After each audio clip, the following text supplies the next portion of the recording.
네, 여러분 반갑습니다. 대구 경북지역 오주원 간사입니다.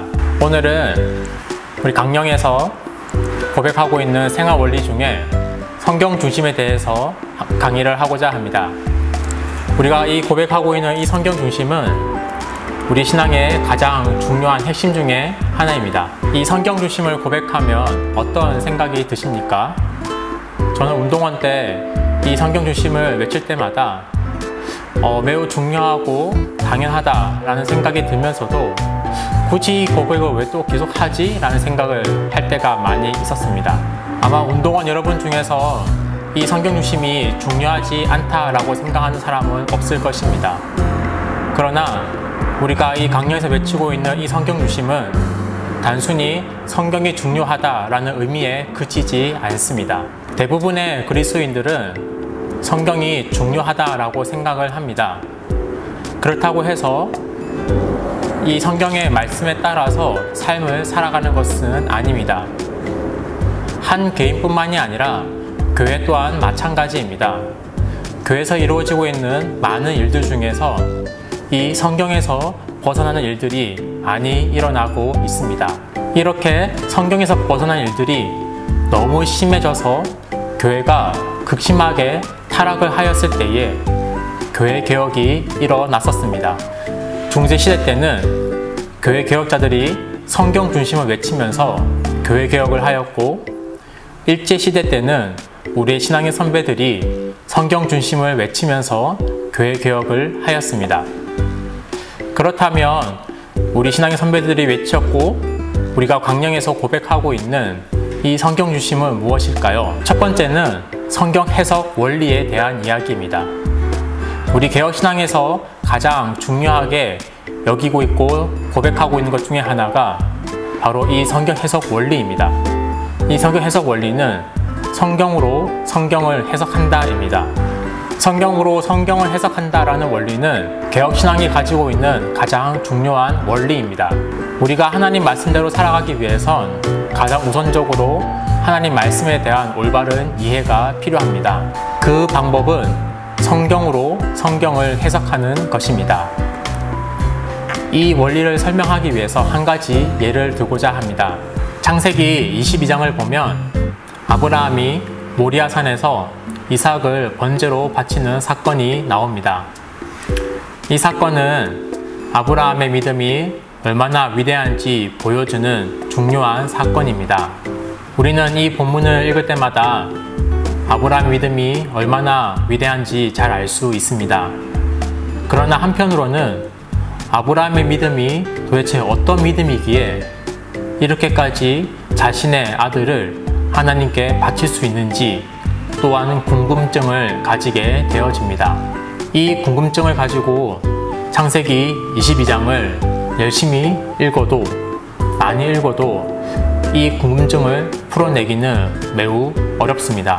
그러면 어떻게 하면 우리가 이 궁금증을 해결할 수 있을까요?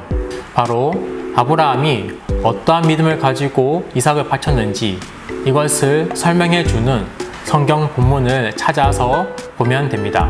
이 사건에 대한 설명이 히브리서 11장 17절부터 19절에 나와 있습니다.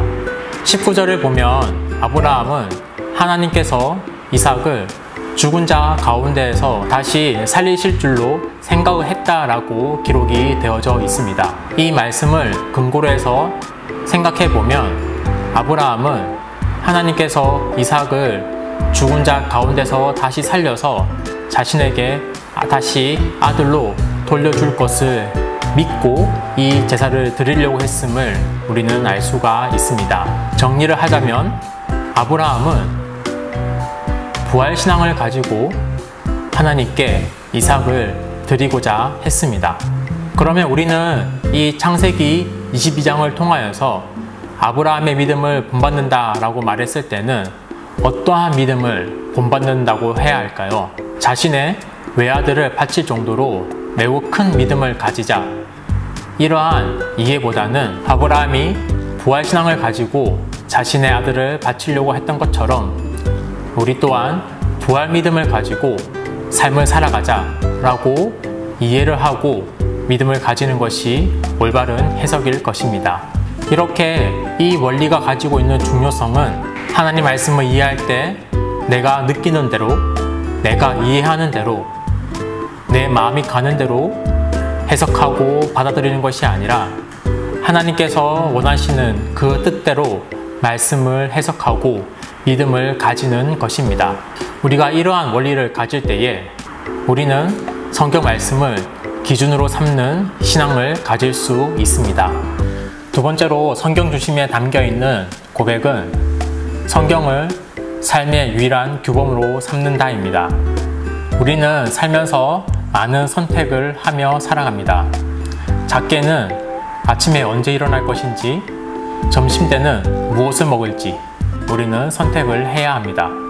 또 크게는 앞으로 내가 어떠한 일을 하며 삶을 살아갈 것인지, 어디에서 삶을 살아갈 것인지, 연애는 어떻게 하고 또 결혼은 누구와 결혼을 할 것인지 선택을 해야 합니다.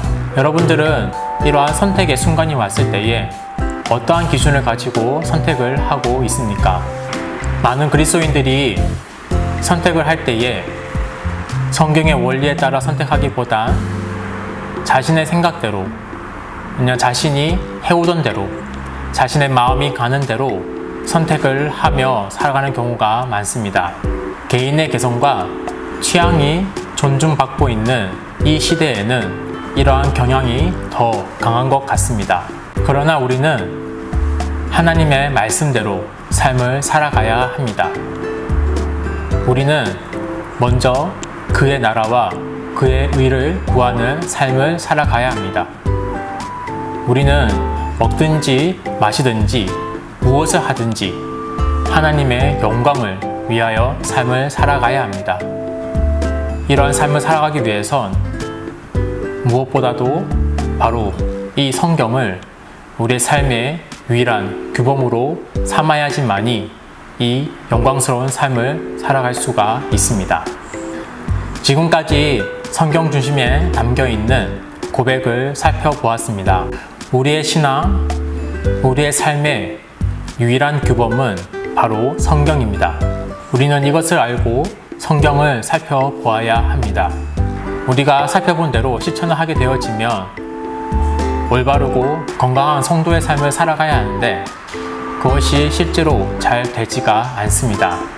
성경을 읽을 때에 성경으로 성경을 해석해야 하는데 이 해석하는 것이 결코 쉽지가 않습니다. 매 순간 선택을 해야 할 때에 성경의 원리대로 선택을 해야 하는데 성경을 아무리 읽어보아도 도대체 이 원리가 지금 나에게 봉착한 이 문제에 맞는 원리가 어디에 나타나는지 찾는 것이 쉽지가 않습니다. 이러한 문제를 해결해 줄 수 있는 방법이 하나 있습니다. 그것은 우리가 고백하고 있는 웨스트민스터 신앙고백서를 보는 것입니다. 이 신앙고백서에는 우리가 성경을 어떻게 해석하고 이해를 해야 하는지, 또 우리가 삶을 살아갈 때에 어떠한 원리를 가지고 선택을 해야 하는지 그 내용이 잘 정리되어 있습니다. 그러나 하나 조심해야 될 것은 너무 신앙고백서에 의지하여서 성경을 등한시하는 것입니다. 우리가 신앙고백서를 중요하다고 말하는 것은 성경을 올바로 이해하기 위해서입니다. 그러기에 성경을 읽기 위해서, 성경을 이해하기 위해서 신앙고백서를 참고해야지 신앙고백서만 읽는 것은 매우 잘못된 자세입니다. 지금까지 성경 중심에 대해서 살펴보았습니다. 성경은 우리의 삶의 믿음의 토대요, 우리의 등불입니다. 이 등불을 우리의 유일한 길로 삼아서 올바른 하나님의 말씀을 살아가는 우리 학생신앙 운동원들이 되기를 바랍니다. 이 다음으로는 교회 중심에 대한 강의가 이루어집니다. 이 강의는 정현섭 간사님께서 해주실 것입니다. 현석 간사님 나와주세요.